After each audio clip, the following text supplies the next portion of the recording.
What happens after I sue the U.S. government for my immigration delay? Hi, I'm Jim Hacking, immigration lawyer practicing law throughout the United States out of our offices in St. Louis, San Diego, and Washington, D.C. Asylum cases, green card cases, citizenship cases, overseas visa cases. All of these cases have been delayed and delayed and delayed by USCIS and the State Department. People are scratching their heads wondering what to do, and they finally decide to think about suing the government. But they're very scared. They're very nervous. They wonder, what will happen after I sue the government? And so I wanted to make this video to explain the process to you because it does sound very intimidating. You know, we have a lot of people that come on the Immigration Answers show and ask me about what happens after I sue them. My wife is originally from Egypt, and she says that if you sued the government in Egypt, they would not only deny your case, they would come and arrest you and throw you in jail. So we understand that a lot of our clients come from countries where you don't have the same powers and rights that you have here in the United States. So the idea of taking action against a federal government official can be scary. These are people that you might even see on TV, the Secretary of State. So here you're thinking to yourself, I'm an immigrant. I haven't been in the country very long. And do I really have the right and the power to go into federal court and to take on the biggest federal agencies in the country? USCIS, the State Department. Can I really sue the Secretary of State? Can I sue the Director of Homeland Security? Can I sue the head of USCIS? And if I sue them, aren't I going to make them mad? We understand these fears. We've talked through these fears with many clients over the years. And in fact, when I first started filing these lawsuits, I was scared myself. I didn't know for sure what was going to happen. I had spoken to other lawyers who had sued USCIS and the State Department in the past, but even I was scared back then, and I wasn't even one of the litigants. I wasn't the one putting my name on the line. This was something I was asking my clients to do. Now, this was years ago. Since that time, we filed over 1,100 of these lawsuits, 1,100.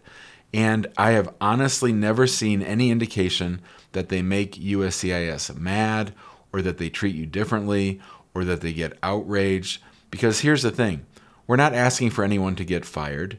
We're not asking for anyone to give us money.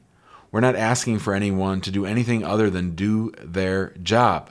That's what these lawsuits are designed to make happen. The writ of mandamus and the Administrative Procedures Act give immigrants and the people that love immigrants the right to go into federal court and ask a federal judge to force the agency to act.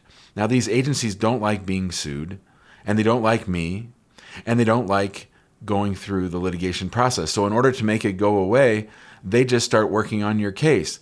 They would rather decide the case and make the lawsuit go away than to fight it out in federal court. And that makes sense.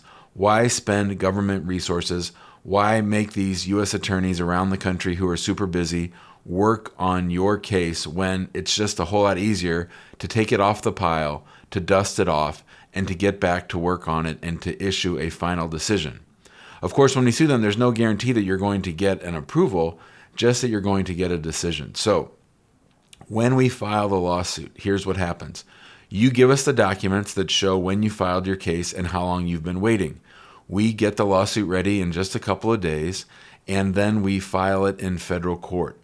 Once we file it in federal court, the clerk's office goes ahead and issues these things called summonses. A summons is a legal notice to the defendants that they have been sued and that they have 60 days to answer the lawsuit, to tell Hacking what they want to do with their lawsuit. So let's say we sue them on July 15th.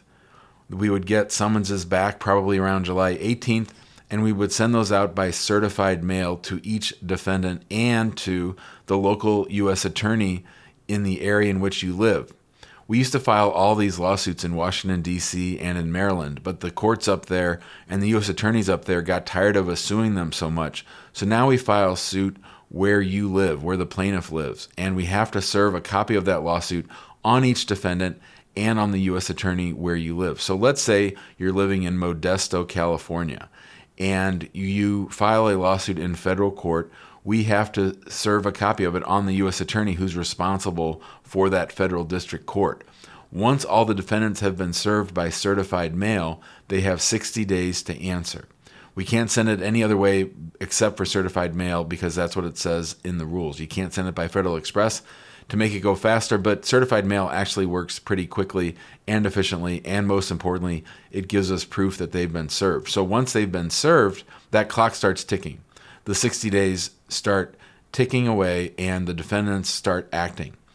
Sometimes the defendants work right away. Sometimes they wait until closer to that 60-day deadline to let us know what they're going to do.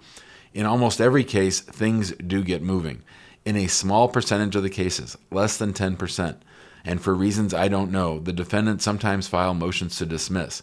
This can slow down the case, but even when they file motions to dismiss, sometimes they keep working on the case.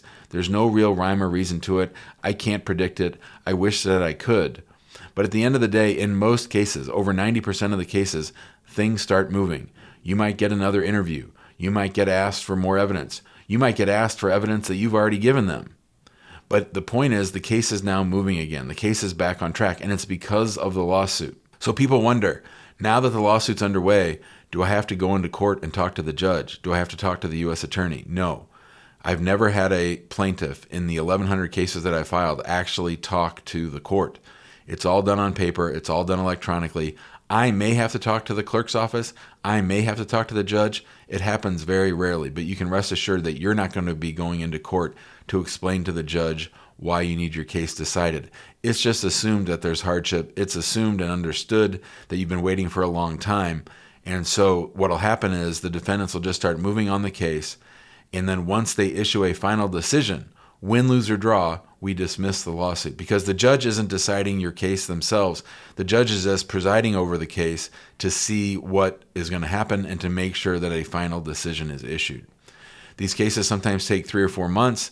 Then we dismiss the case. You don't go to court. I don't go to court. And these are the things that happen after you sue USCIS or after you sue the State Department. They get moving on your case, and then we dismiss the lawsuit. It's pretty simple. It's pretty painless. It's all done on paper. And I honestly don't think you have much to worry about. I don't think they treat the cases differently. I think it's simply a fast forward button to a final decision. If you have questions about this, or if you're thinking about filing your own lawsuit, give us a call, 314-961-8200. You can join our Immigrant Home Facebook group where we talk about lawsuits, we talk about the immigration process. We'd be happy to have you join us there. We also have our YouTube channel. You should think about subscribing to that channel so that whenever we make new videos like this one, that you'll get alerted.